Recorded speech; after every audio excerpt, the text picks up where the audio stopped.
Okay, so today we're going to have an open forum, open session conversation. I'm going to start off by saying some things, and then I'm going to open up the discussion to everybody. So hold up your questions until I've kind of, had a chance to lay out the subject. Anyway, I called it on the website God's Little Heifer, I think. Because today we need to talk about the Hebrew word Heifer. Heifer before God. Heifer, to say the word correctly, basically means broken or perhaps shattered. It is most often used in Heifer, which, if you don't know anything about Hebrew, you have no idea what I just said. But that is hard to explain, so I'm not going to. But in Heifer, it is to break, always used figuratively. Always used figuratively as a covenant. Now, if it's not being used of a covenant, it's not figurative. Just throwing that in there. It's to make void as counsel, to declare void, in other words, to make a vowel, V-O-W, void, to be void, hence to bring to nothing, to take away as piety. And remember, this as piety comes from the 1850s, so that means Torah observance has been, they said piety instead. And then it says anyone's right. They gave some explanations, some examples of some verses, and one of them was, please take away your right to be angry at us, God, But I don't really buy into that, so we'll skip that part of it. So your word is actually, the base of the word here is parar, which is to break into pieces. We have some examples that I want to throw at you. Genesis 17:14, and this is pretty much the King James. I always change the archaic words because I don't like them. But, and the uncircumcised man-child, whose flesh of his foreskin is not circumcised, that soul shall be cut off from his people. He, speaking of the one who's not circumcised, he has broken my covenant. Yeah, that's what it says. I kind of wonder, how did he break the covenant? I mean, didn't his parents break the covenant by not circumcising him? But I suppose at some point, it is his fault when he grows up, right? Because if he's going to live in God's covenant, he still has to do the most basic of things. Now, there's an example in Jeremiah 11:10 that says, they are turned back to the iniquities of their forefathers, which refused to hear my words. The iniquities of their forefathers was that they refused to hear the words of God. Then it says, and they went after other gods to serve them. The house of Israel and the house of Judah have broken my covenant, which I made with their fathers. So how did they break that covenant? They refused to hear the words that came from God. Already we can make the connection with the whole living by grace in opposition to the law, because the law are the words of God, right? Directly from the lips of God. And if we refuse to live in by grace, we've broken his covenant. Anyway, Ezekiel 44:7, in that you have, I guess I didn't change some of these words, in that you have brought into my sanctuary strangers into God's sanctuary, uncircumcised in heart and uncircumcised in flesh, to be in my sanctuary, even my house, when you offer my bread, the fat of the blood, and they have broken my covenant because of all your abominations. And this is just bringing uncircumcised, non-Torah observant Jews into the house of God. I want to throw some stuff around for a minute here that's going to sound unrelated, but hopefully I'll be able to bring it all around and show you that it is in fact related. Let's talk about things eternal. I was giving this example to my wife this morning and hoping that I can explain it in a way that's somewhat understandable. I recently watched a show, and one of the leading physicists of our time was trying to explain all of the new things in physics, because a lot of things have changed since I studied physics back in 1978, 79, and that time. A lot of things have changed. But they used to talk about this Big Bang theory back in my day as a theory. And somewhere along the way, that theory became an absolute proof, an absolute truth that could not be argued, because the math could not be argued against. And then over these last few years, mathematicians have figured out something's wrong with the math. It's not adding up. So in the wake of something being wrong with the math, and the inventor of that argument admitting that he knew it from the beginning, in other words, he was lying to the scientific community from the beginning, but then had a new theory that everybody was supposed to listen to. But from that comes another idea, in that they don't want to give up the Big Bang. So now you have the Big Bang, but you have the bigger bang before the Big Bang. I'm not making this up, people. And now they're beginning to throw around this word eternal. They're now starting to say that they think perhaps the world is eternal. The problem is the average human being cannot wrap their mind around that which is eternal, because we are not eternal, right? At least not to any degree that we understand. Unless, of course, we live on after death, and you live, you die, and that's the end of it. Isn't really, the atheist motto doesn't turn out to be true. So let's talk about eternal in simple form. The simplest form that I can come up with, and this is just one that I've come up with. Maybe it's built off of something I subconsciously remember from the 70s or have heard since then or whatever. I don't know. But as far as I know, I came up with this. Let's pretend for a moment that the beginning, the eternal beginning, is to the north. And let's think for a minute that the eternal ending is to the south. No matter how far you go to the north, you'll never get to the beginning, because it's always going to be further north.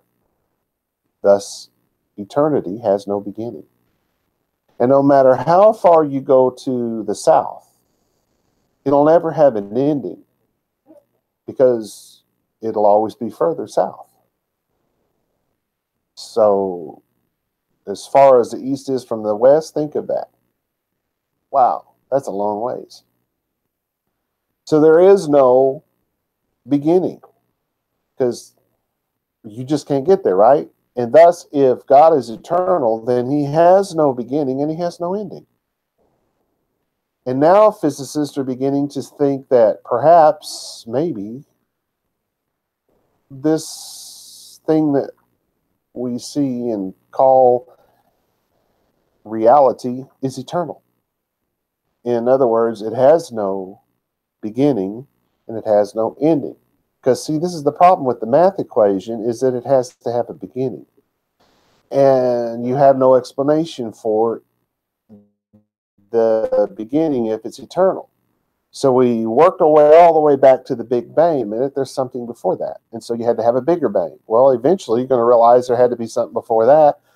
And so there had to be an even bigger bang. And the further back you go, the bigger the bangs get. But the biggest thing that physicists have finally come to realize is, we look at light and we say, well, that light we couldn't possibly have seen. It's been traveling through time and space for hundreds of billions of years, and it's only just now reaching the point where we can see it. And so in realizing that, we can look back hundreds of billions of years into what the Big Bang looked like. But like I said, we're realizing now that if it is in fact eternal, there was something before the Big Bang, and there'll be something before the bigger bang. But they are just now starting to realize that as this stuff travels through the cosmos, it eventually starts, it's heading south, right? Because it started somewhere that direction and in the north, and it's been heading south, and now all of a sudden it's past us, it's going out to the south, and I'm just trying to simplify. And eventually it's going to disappear off to the south. Not meaning that it actually disappears, it's just that we're not going to be able to see it anymore, because once it gets hundreds of billions of light years away, we can't see it anymore. Then the thought occurred to him, wait a minute. We're defining everything that we know about the universe and the now multiverse from what we've seen, from what we think is the beginning. But what if that's already gone so far from its beginning? Well, let me see if I can. I'm still having trouble explaining this. Eventually, everything from the beginning goes so far past us to that direction that we don't see it anymore. So, what if that's already happened? What if 100 billion years ago, everything that came from 100 billion years prior to it had already ability to see it in the future or see it in the past? Then we don't know what happened 200 billion years ago. So we still, no matter what we do, we'll never know what happened in the beginning, because it's already past us so long ago that we can't see it. We don't know the light that came before the light we saw. And we don't know what happened to the light that passed us up so long ago that it's already gone. I don't know if that makes any sense. But that's the problem with trying to understand the eternal, is that you can never get far enough north and you can never get far enough south, because no matter how far north you go, you're not there yet. No matter how far south you go, you'll never get there. That's the mind-boggling thinking behind that which is eternal. So the human mind cannot truly comprehend eternity, right? But we try. We try to look at evidence, we try to evaluate that evidence, and then we try to throw out theories which we eventually teach as utter fact, because it's what we want to believe. Because this is what happened. Science started off as religion. It started off in religion. It received its beginning from religious men. And everything that they saw came from their understanding of the Bible. We know about sea currents because of the Bible. We know about air currents because of something in the Bible. We know that there is a extra, and this is, I know the wrong word, but let's say chemical just to simplify it. But in snow, there's 3 basic elements, right? But when it's in water, I should say, H2O, right? Hydrogen and two parts hydrogen, 1 part oxygen. Is that right? Yeah. So it's 2 elements, but it's a division of 3. Now, when that water becomes snow, there's 4. And there's only a 4th, well, I should say a 3rd, if you will. It's a 4th division with a new element when it's snow. And once it's no longer snow, that element is gone. We know that because it actually says something about that in the Bible. So science literally came from men reading the Bible. But eventually, men felt like they had to separate themselves from the Bible to be scientists. And that's, become all the rage. They're going around firing people who even sound religious. That's been going on for, 100 years now? Reached a heavy-duty peak in the 80s and 90s. Fire and tenured professors over saying something that was just perceived as religious. Very much against our rights as Americans, but they were doing it. I doubt they ever stopped, right? So now it became two separate things, and it's finding its way back around. It's coming full circle and coming back around to religion again. Only you have two denominations now. You have the nation that utterly deny anything that comes from the Bible, and the other ones that are saying it all came from God. He created it, so sure it ties to the Bible. And you've got the ones that are fanatical about it in both ways, right? And so we see all of this. And where does that come from? It comes from the very basic problem that I see in almost everything in this world. And it's people studying to prove that which they already believe. It started, as far as I know, in science. Let's start studying to prove that which we already believe. Eventually, theories become fact because they're not taught as theories by those who want to believe it so bad they don't care whether they're teaching good science or not. And they teach an entire generation about things that are supposedly absolute truth. And then that generation grows up and everything that they study is tainted by this absolute truth, right? Trouble seeing past these absolute truths. And this is in every aspect of our life. As the world goes, so goes religion. Religion has a bad habit of following the world. And religion did the same thing. I see an issue here that we as a people, we as a group have gotten caught up in. In that, in Judaism, back just after the 1st century, you're going into the 2nd and 3rd centuries CE, there was a guy, Onkelos was his name. I don't know when he lived, because depending on who you're reading, he lived in the 1st century, the 2nd century, the 3rd, 4th century. I can't answer the question. I don't know. But I do know that he wrote a translation of the Hebrew Bible, which is what the Christians call the Old Testament. That's the Hebrew or Jewish Bible. Now, he wrote a translation of the Hebrew. He put the Hebrew in his translation right beside, at least the one I have, and the translation right beside it in Aramaic. Well, what that man did inadvertently was strip Judaism of its history, its customs, its culture, and even its language. Because the Hebrew language went from being an idiomatic language, which it was heavily idiomatic in the Second Temple period. I think it had always been idiomatic, but by the time you get to the Second Temple period, it is seriously idiomatic. But it was drifting from it in the Second Temple period. And so you had Jews began to do something. And this has just totally been convoluted by false history.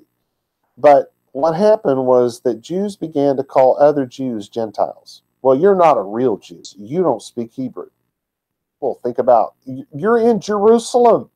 And from what I can tell, the vast majority of the Jews in Jerusalem didn't speak Hebrew. That wasn't the language of Jerusalem. Jerusalem had the Romans running things, and Greek was the language, not Latin. Latin came later, the 300s and 400s CE. That's when that nonsense started. But it was Greek. That was the language, the lingua franca of the time. So they're speaking the Greek. They're growing up with the Greek. Their kids are not being circumcised. They had broken their covenant with God. But they were still going to synagogue on Shabbat on Saturday. They were still celebrating the Jewish holidays, at least some of them were. But the Jews that were born in that area that spoke Hebrew would say, you're not a Jew. You're not a real Jew. You're a Gentile. And that's where the whole Gentile thing started. It had nothing to do with non-Jews. It was Jews calling the others non-Jews by calling them Gentiles or the nations. And then if you were born outside of Jerusalem, it didn't make any difference if you spoke Hebrew or not. You weren't a Jew. You were a Gentile because you were of some other nation. So it was this thing about trying to be, trying to be greater in your own mind by tearing somebody else down. Having all these rules and regulations about what made somebody a Jew. I mean, I went to a school online for an entire year with the professor calling me Caleb, Caleb, the dog. And I finally got up after a year. It took me a year to get up enough courage to ask him why he called me that. And because this guy didn't know me from Adam. He assumed that I was Jewish born and raised and had no knowledge of me beyond the classroom. And he said, well, but you're from America, right? And I said, yes. He said, you're a dog. Thanks for summing that up. But that's never stopped in Judaism. They're still trying to define who is and who is not a Jew, and what is not a Jew. This has been the downfall of Judaism from the very beginning. And they're still doing it, right? We're still doing it because we on the other side of it are still doing the same thing, right? Well, Onkelos comes along and he takes out everything idiomatic. God had hands, God had eyes, God had a nose, God had lips, God had feelings. And Onkelos got rid of every bit of that because he had a problem with God being compared to a man. So he gets rid of it, all of it. He doesn't like anything remotely making God, comparing God to a man. We're not trying to make God a man by saying that he has lips, by saying that he has eyes. Man was created in God's image. God's not created in man's. So when we're using these comparisons, it's so that we can understand things that are incomprehensible. Like the whole, how did God not have a beginning? What came before God? Well, hopefully now you understand that since you can never get there from here, now you understand how God has no beginning. And since you can never get there from here, you can understand how God has no ending, right? But anyway, we as a people, we have a beginning and we have an ending. Human beings have a beginning on this planet and it will no doubt have an ending, But anyway, he took all of that away. And since the people that followed him grew up in a Hellenized world, learning Hellenized language like Aramaic couldn't have been more Hellenized. They thought just like the Greeks did. Now, whether it started off that way or not, I don't know. But I do know that by the 1st century, Aramaic was really no different than Greek, just different words. But the thought process was identical, or at least it became identical.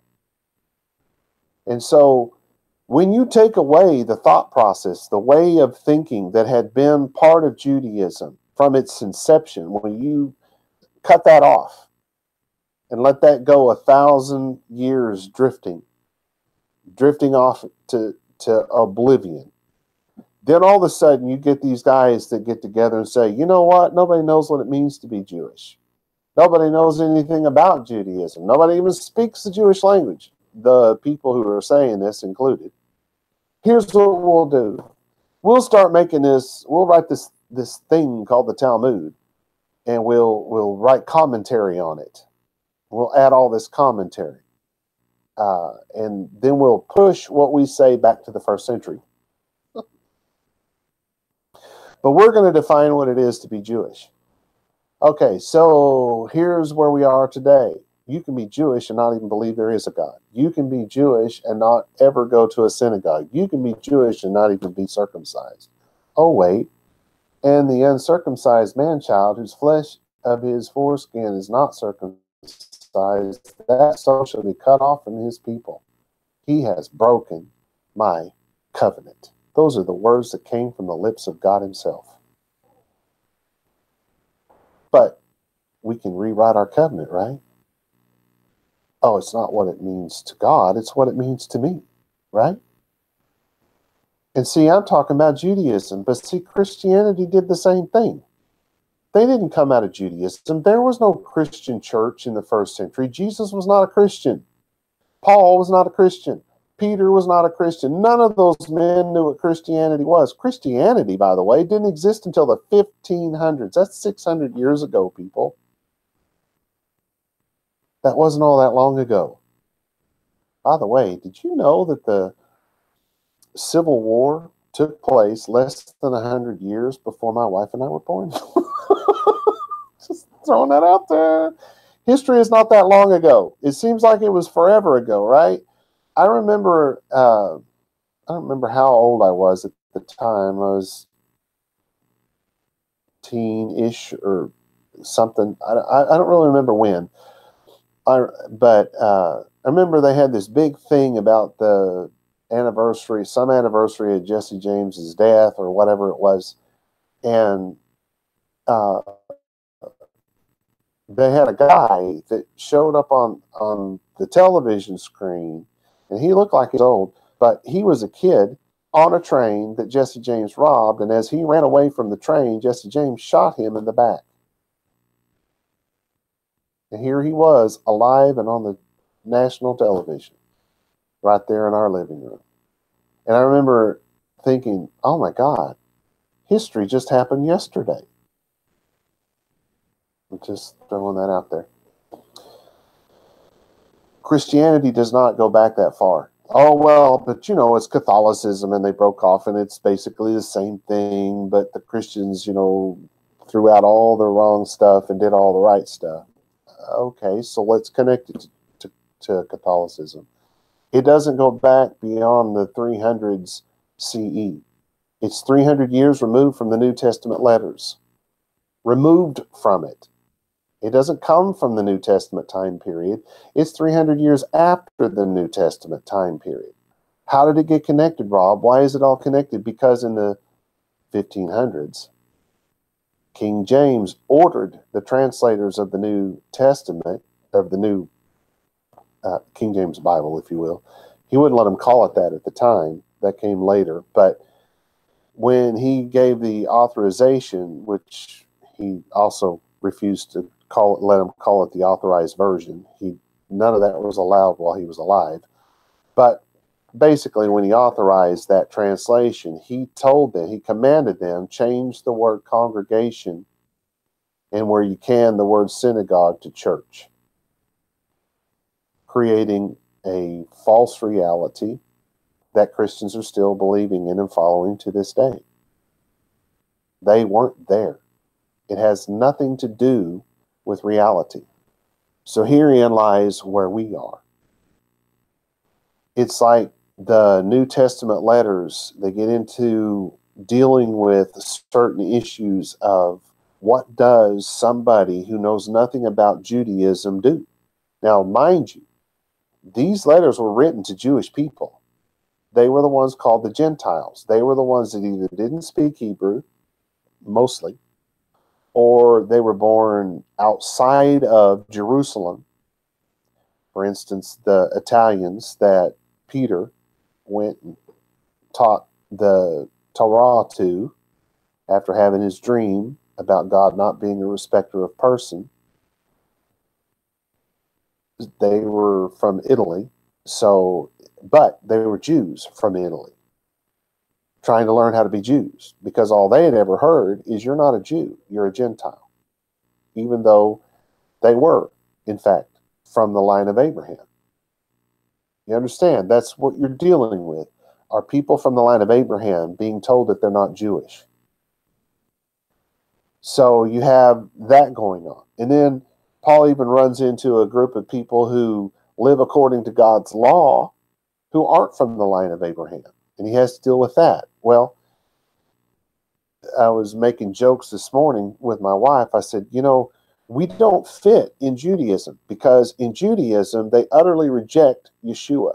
And the problem that I have with that in Judaism is that if Yeshua is not the promised Messiah from Daniel and Yirmiyahu and Yeshayahu, and if you're Jewish, you know that I just said Daniel, Jeremiah, and Isaiah. If Yeshua is not or was not Mashiach, then those men are false prophets. And at some point, Judaism is going to have to accept that we have a problem with our theology. We've utterly rejected it. Why? Because of what some pagan philosophers did to the work of some phenomenal Jewish rabbis in English. They took their work, they perverted it, they lined it up with philosophy and turned it into a new religion that had no connection to reality, to God in any way, shape, or form. But people have been raised up in it. They've been told that it's the absolute truth, and now everything that they study accordingly. They study to prove that which they already believe. Just as the Jews do when they read the Talmud, when they read Onkelos. Does that mean that there's nothing true in it? No. There's all kinds of true stuff in the Talmud. But you know what else is in the Talmud? Man worship. Oh, Rashi, my rock, my stone, my firm foundation. OMG. They are worshiping men in that book, and they spend pages and pages and pages committing idol worship in those books. It's all throughout there. What else do they do? They go in there and they condemn people to hell. You are going to hell because when you got home from Sabbath, you didn't take your talit off. As if that was a law from God. That's not a law from God. But there's a long thing about how he's going to hell because, and then he writes back, you lying demon out of the pit of hell, you're the one going to hell because you said something mean to me. Yeah, there's some awful stuff in there. But there's way more good stuff in there than there is awful. Right? There is. I've read it. It's good. There's lots of good stuff in there. But there's also the junk. The New Testament is not any different when you read it in English. There's truth in there. There's good stuff in there. But there's also a bunch of garbage in there. Yeah, there's man worship because they believe that Yeshua was in fact a manifestation of God in the flesh. Well, not anymore they don't. Now they believe that God got another man's wife pregnant and they had a kid together. OMG. But that's the foundation of the Catholic Church, of what they call the Catholic Church now. It wasn't called that back then.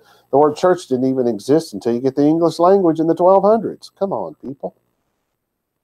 So both sides are making the same mistake. Just like science. As science goes, so goes religion. Everybody's studying to prove that which they want to believe, that which they already believe. And their minds are tainted by this stuff. They can't separate themselves from it. I've had people over the years say things, and two of them are standouts. One guy used to say he needed to get the Christian beat out of him. And then my friend Rich says, I need my brain washed. That one I don't like as much. It's kind of funny, but you know, when people are telling him that he's drinking the Kool-Aid, now I don't like it so much anymore. I used to love that saying, but anyway, you can understand why. Because this is where we are. We're in the same place that the first century Gentiles, Jewish believers in the Jewish God, followers of the Torah that were called Gentiles. We're in that very same place. The more things change, the more they stay exactly the same. Because here we see laws that are saying, look, if you're not circumcised, you've broken the covenant. You have. Not your parents who were supposed to get you circumcised on the 8th day. You have. Of course, this is assuming you're a grown man at that time. But you've done it. And here's what happens. We live in a world where we get desensitized to everything. Everything. We're in a world where we literally, according to God's law, we can't go to Walmart. We can't go to H-E-B. We can't go to a place called Buc-ee's here in Texas. We can't go We can shop anywhere. Why? Because you can't walk in those stores and not see pagan idol crap everywhere you look. Everywhere. And according to God's law, we can't do that. Well, what are we supposed to do, Rob? Starve to death? Well, I used to think, here's what we do. We get online and we buy from nobody but Jews. Well, I just spent 2 solid days going over websites that are run by Jews, right? Oh my God. The idol crap I found on those is way worse than Walmart. Way worse. And here's the, whoopsie. Here's the thing that I think is even worse than that. They charge more. If it says Judaica, you have to pay 2-3 times the price that everybody else charges just because it says Judaica. Really? Is that the way the Torah says things are supposed to be done? So we have a problem. What the solution is, I don't know.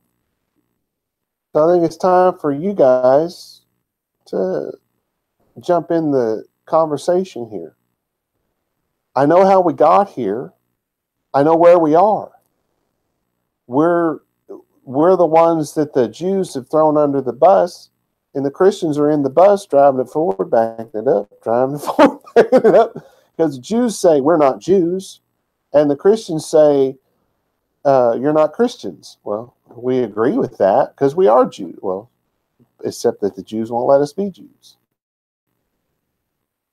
And we have that whole issue of one of us is trying to live according to the law, the other one's not so worried about it or is very much against it. That happens a lot.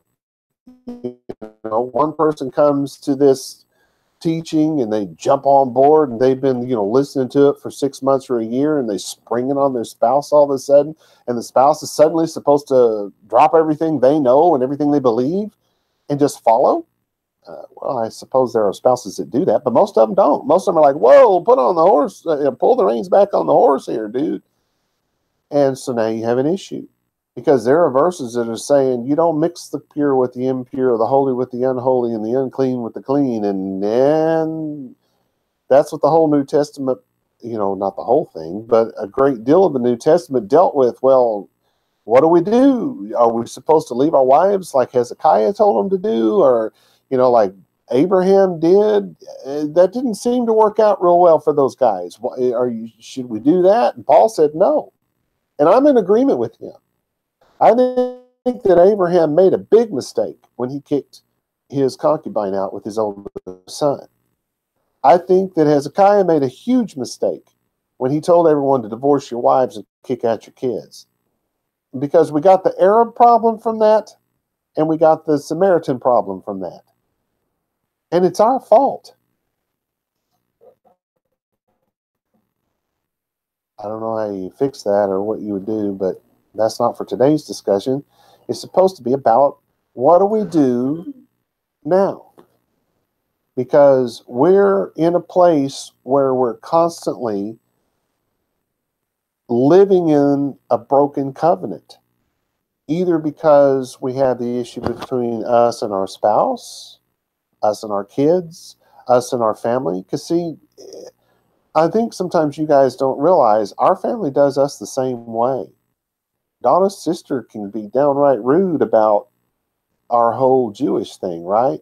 Just as my mother and my sister can be. And they have been very judgmental. Very, what's wrong with you? Well, it was good enough for you when you were a kid. Well, I didn't have a choice when I was a kid. You put the Christmas tree in the house. I didn't. So the issues that you guys have had, we've been through the same thing.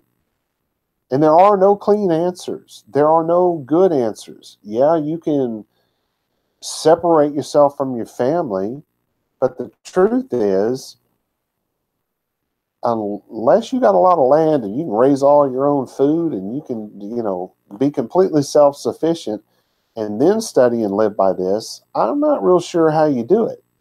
And honestly, I'm not completely convinced that that was the intention. Though it does kind of seem to be. Anyway, anybody saying or doing anything, or are they still just sitting there listening to me ramble on? Okay, Rich. If we go to a store or restaurant and they have a Christmas tree and the holiday music, are we breaking our covenant? Good question. Read it in parts so I can say it to them. If we go to the store or restaurant If we go to a store or a restaurant and they have a Christmas tree and the holiday music, and they have a Christmas tree and the holiday music, are we breaking our covenant? are we breaking our covenant? Answer is yes. The question is, what do we do? And the answer is, I have no idea. None. Because that's what I'm trying to say. I don't know what to tell you because we're not supposed to be doing this. This is, in fact, breaking God's covenant. This is, in fact, mixing the pure with the impure. Us being the pure, doing business with the impure. Us helping the false doctrines, or not doctrines, false idols and false beliefs and stuff like that, us giving them a way to carry on. I don't know. Because the law was set up for a people who were taken out of a world like that and put into a place where there was nothing but God's law. And they still blew it. Think about that. They went to a place where nobody was ever going to be open on Shabbat. Nobody's business. Nobody. Because there wasn't any non-Jew that owned a business. So nothing was going to be open on Shabbat. Nobody was going to be doing anything they were supposed to. Supposedly, everybody was going to be living totally and completely according to the Torah. That's what was supposed to happen. But that wasn't the reality of it, and they blew it. I think my worry, my concern, is that we will grow, what was the word I used earlier? Desensitized. Yeah. To what it means to me. I think that in Judaism, the law says that we have to be working toward getting to that place where we're no longer living in sin. Because it does make I can't think of the word I'm looking for. It does know, the law knows that we're not going to live this thing out perfectly. And it does know that we're going to mess things up. And it makes room for us to realize that we've messed up and for us to get on a right path. But for me, at this point, I don't know what the right path is. I just feel like at times I'm being blamed for everything. And I didn't write the laws. All I'm doing is telling you guys what the law says. And I'm connecting it to the original history, the original customs, the original culture. I'm not trying to connect it to something that came about in the Dark Ages, which is what most of the Talmud is. Most of it. The Mishnah part of it comes from the 3rd century CE. So you're getting closer to the original time period of the second temple period, but you're still not there. But all of the commentary not all of it, but most of the commentary comes from the Dark Ages. I'm sorry, I can't connect myself to that. It's just wrong. It's people studying to prove that which they already believe. So what do we do now? I'm looking for comments. Who's next? Well, the comments are not a good direction. Rich says, should we commit suicide because we can't be clean with the unclean world? Just joking. Morgan says, I think that's why God gave us a way to be clean again. It's an imperfect world. We do the best we can. This is not a surprise to God, which it is not. But if we take into it, go ahead. Read the Morgan. I think that's why God gave us a way to be clean again. Okay, so Morgan says, I think that's why God gave us a way to be clean again. And then? It's an imperfect world. It's an imperfect world. We do the best we can. We do the best we can. This is not a surprise to God. This is not a surprise to God. Here's what worries me. It's not because I don't disagree with Morgan at all on this. In fact, it's absolutely correct. But here's what worries me: insensitivity. If we give up and say, well, we can't change it, well, God will forgive us, we run the risk of waking up one day realizing we have no covenant with God anymore. We run the risk of things in our righteousness dropping off. Well, I can't change where I buy my food, so I'm just not going to worry about it. I can't change where I buy my clothes, so I'm not going to worry about it. And eventually I'm not even looking at the labels to see if they're mixing the materials, because that's what the law is against, is the mixing of materials. And eventually I'm not worried about maybe whether there's a little bit of pork in those beans I just bought or whatever. If we accept that God can make us clean and not worry about living according to his law, if we're not always pushing forward toward living toward God's law, I think that we'll eventually find ourselves not living according to it at all. That's my worry. Whether it happens or not, I don't know. But, I mean, surely it happens to some, because just read the Book of Kings and the Book of Chronicles. Over and over again it happened.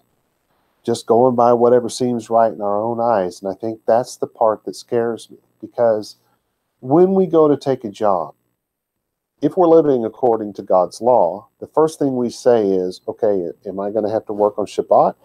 Are they going to allow me my time off for the feast? And if the answer is yes to either one of those, God's answer to you taking that job is no.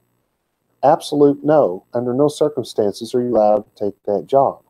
But if we say, well, God understands, and I'm not saying that's what Morgan's saying in any way, shape, or form. I'm just saying that leads me to my fear. If we get to that place where, well, God understands, God knows there's nothing I can do about it. I gotta have a job after all. The line that we're walking is so thin that falling off into the abyss is just almost a given. If we're not being always diligent and always conscientious of what God said yes and no. Some things we can say yes and no to. Other things we cannot. And I think that maybe that's what it has to boil down to. Do you really have to shop there? Or is it just because it's convenient? I mean, not all of us are rich like the Rockefellers, so we can't just go and pay 3 times the amount for something just because it says Judaica on it. In fact, there's probably none of us that kind of rich.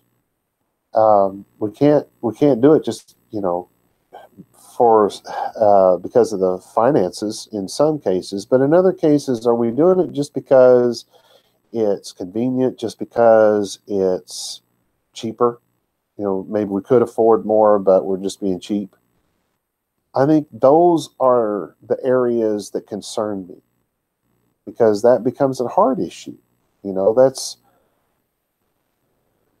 I don't know. I don't know what I'm saying. Anybody else saying anything?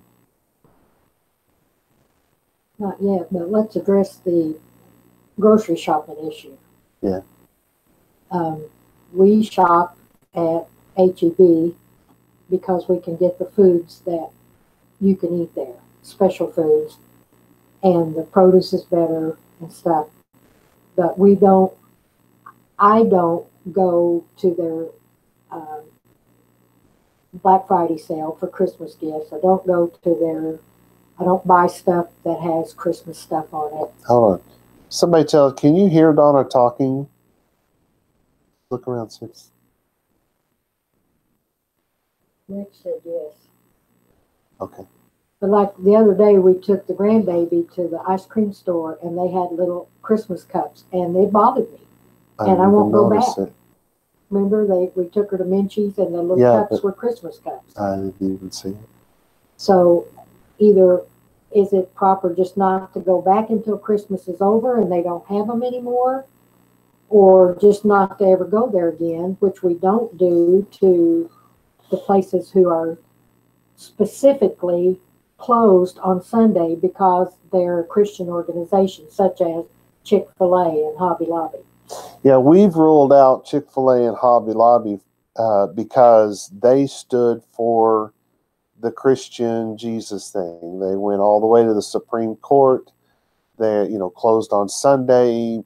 That's just all out their religion before everybody. Where most people, like HEB, I don't even know that those people are religious at all. Right. With them, it's about what sells. Yeah. The season of what sells. But is it proper just not to buy that stuff? We don't buy Christmas ornaments. We decorated with Hanukkah stuff from the Judaica store.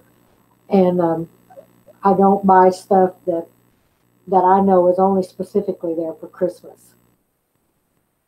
In fact, we ordered off online to buy Hanukkah gifts.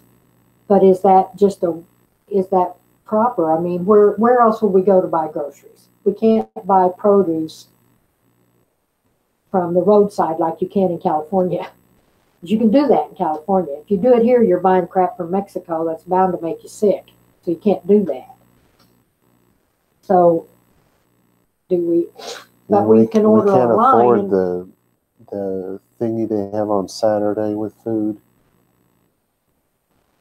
Remember that there was like a thing of jelly this big was $15. The food thingy on Saturday, the farmers market. They mostly sell sweet stuff. That's not a real farmers market. We have a farmers market, but you can't all I'm saying actually buy anything. Is ordering online and having it delivered or pick it up and you don't go in the store, is that proper enough? Well, we also have to take into mind a couple of other considerations here. Oh man, we're running out of time too. There's a difference between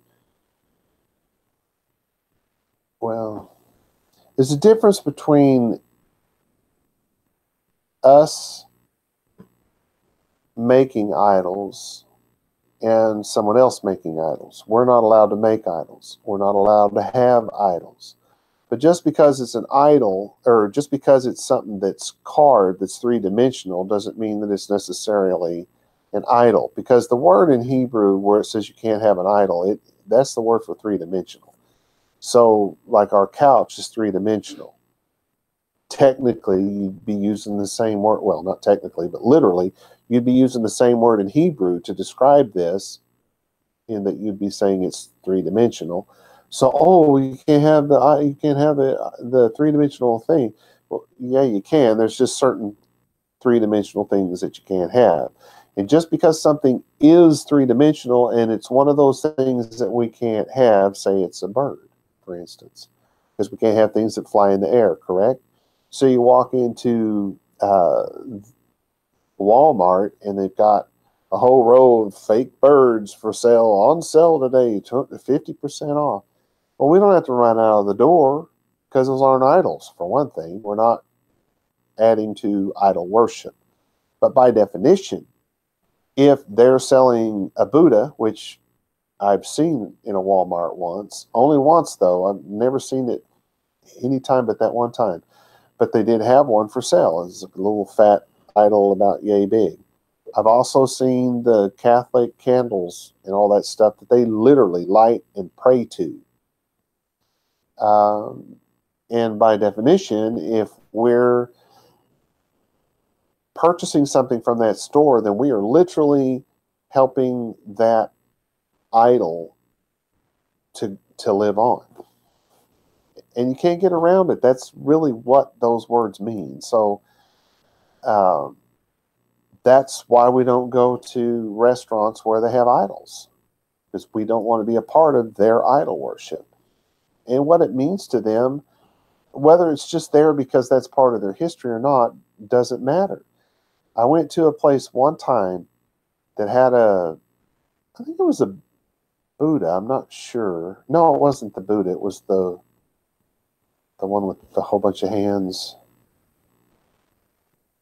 One of the people from India. If they're not doing that, it's Hindu. It was the Hindu god.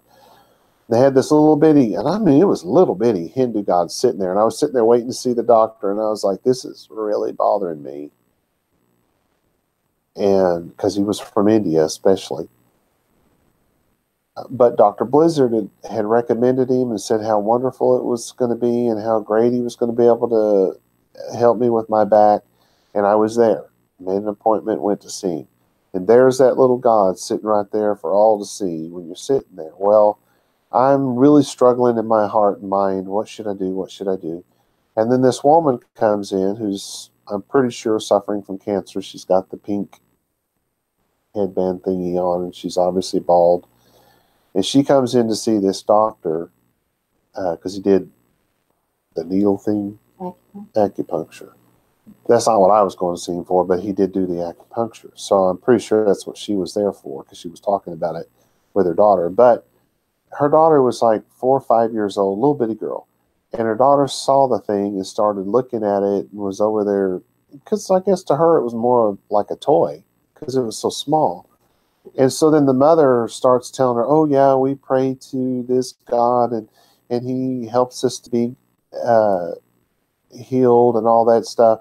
And before I knew it, this woman and that little girl are praying that this Hindu God is going to heal Mama.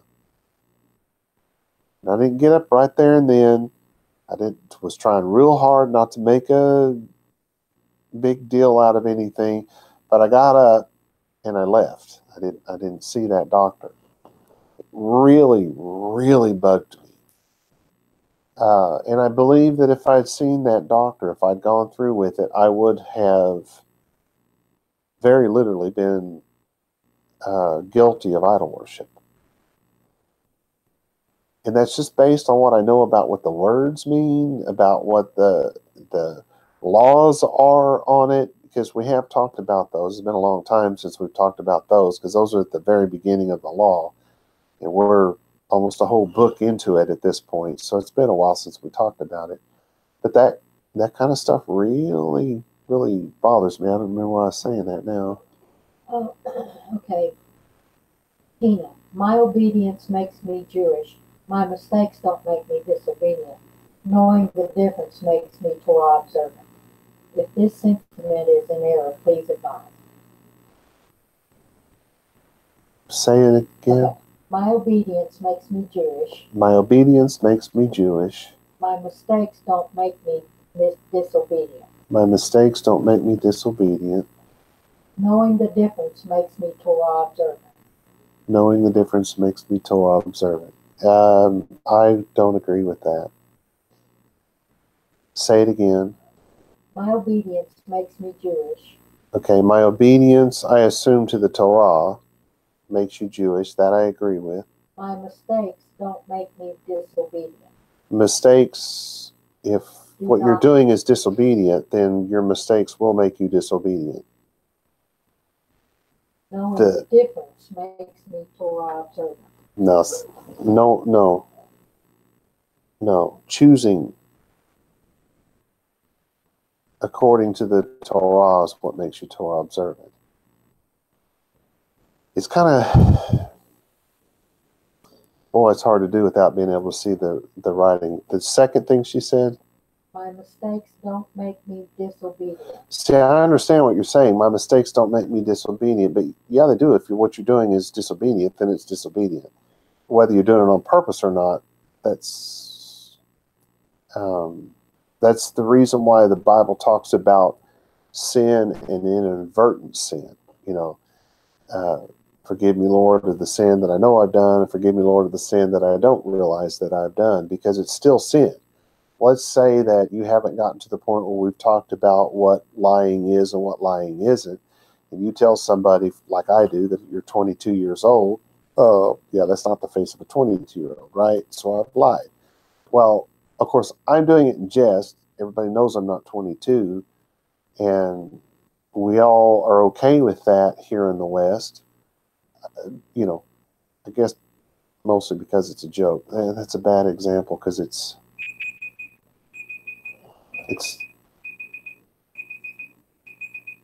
hang on. Let me think of it. Oh, okay. So let's use lying in the right way. Let's say that you've been taught that God got Mary pregnant and Jesus was half human and half God. And you go and you teach that. Well, what you've taught is wrong. You're not doing it on purpose. So you're not guilty of the sin of lying. That's not right. You are lying. So you are guilty of lying, but there's a difference between lying on purpose to deceive. Because my lie about my being 22 is not intended to deceive anybody. And it would be the same way. If you've been taught that Jesus is half human and half God, then what you're saying is still a lie. And you're still guilty of lying. But the intensity of it, like the punishment for it, is going to be different for someone who's lying on purpose, like the people who came up with that stuff knowing it wasn't true, and the difference in you just simply not knowing that what you're teaching is wrong, right? But it's still a lie. And then what was the third thing? Knowing the difference makes me Torah observant.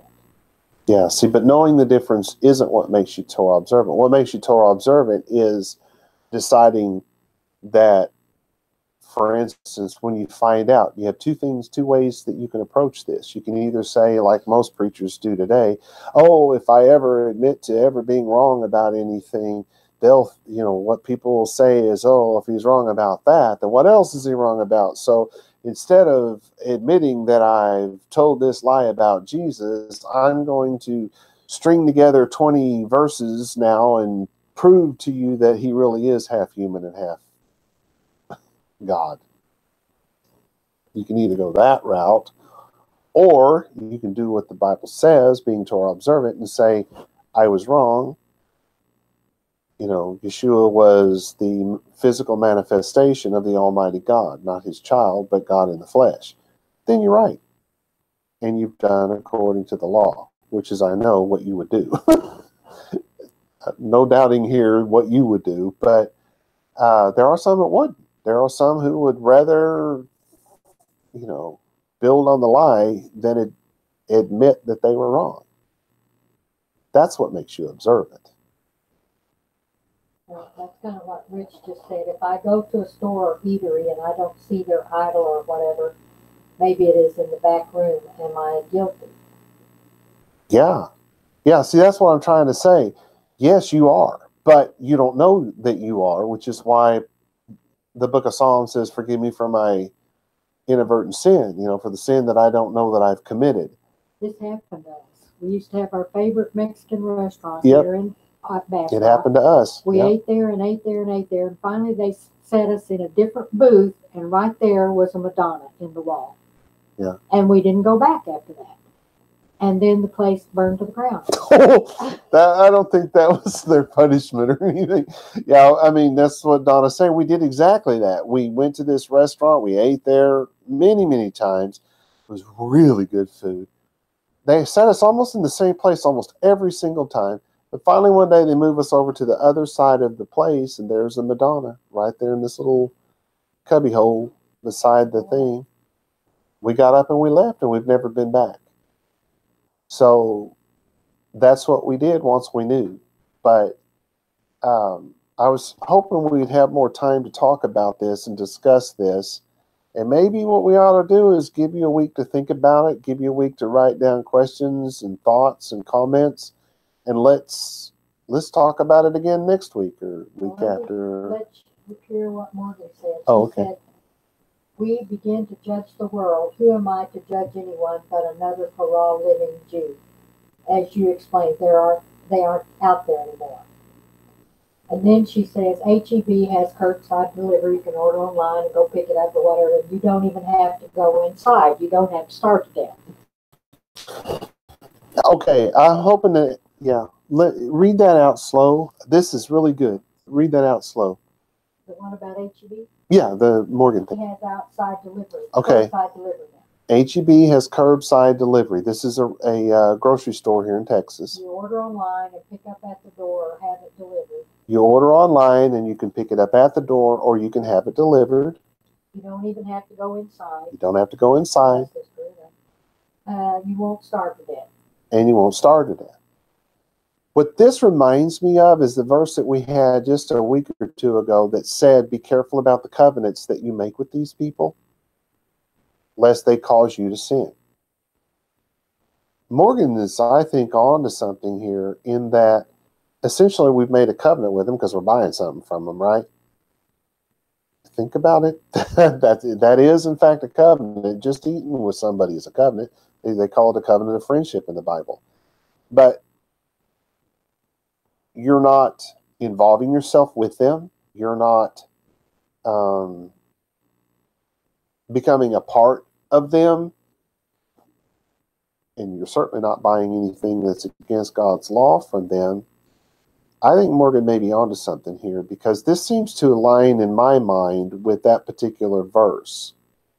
Give me a week to churn on that one around in my head. But I think she may be onto something here. That doesn't mean that you go to a restaurant where there's a big, like that restaurant in Austin that had the, what was that religion that I said? Hindu. Hindu. Has the big Hindu god with all the arms. I'm pretty sure that's Hindu. Painted, gigantic one painted on the outside of it, and you go in and they've got the Hindu idols everywhere. That doesn't mean that you can drive up to the drive-in, to the drive-through, order your food and move on, right? Because that's going a little overboard in my mind. So I really think this would be a good thing now that we've just kind of thrown it out there. I didn't know exactly how to get this thing started, but it feels to me like we just now got started. So let's think about it. Let's write down your ideas and your thoughts and things that maybe we could do, and let's just talk about it again. Let's just see what we can come up with so that we know that we're living according to God's law and not just ignoring it, you know? Okay, Rich said,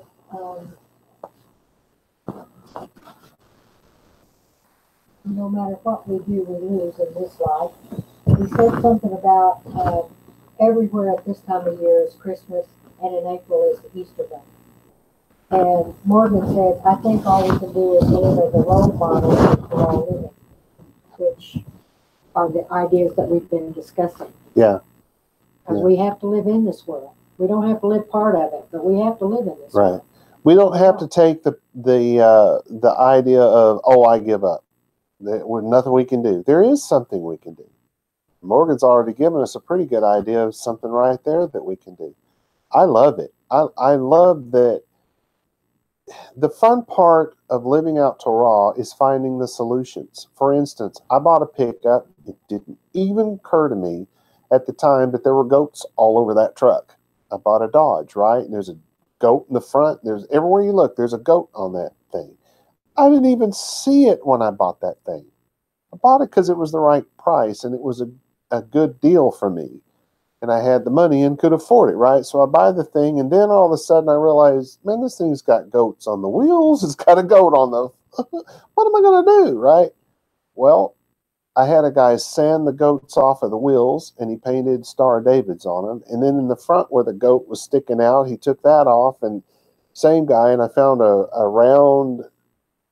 Who's that guy? Captain America's shield. And he cut it out and made it fit where the goat used to be. I get more comments about how awesome that is than you can shake a stick at. That's what makes it fun. It's not let's give up. It's no, let's find the solutions. They're fun. All right, let's call it a week. Let's think about it. And I want to, next week, open it up to you guys fully. Oh, shalom, shalom, y'all.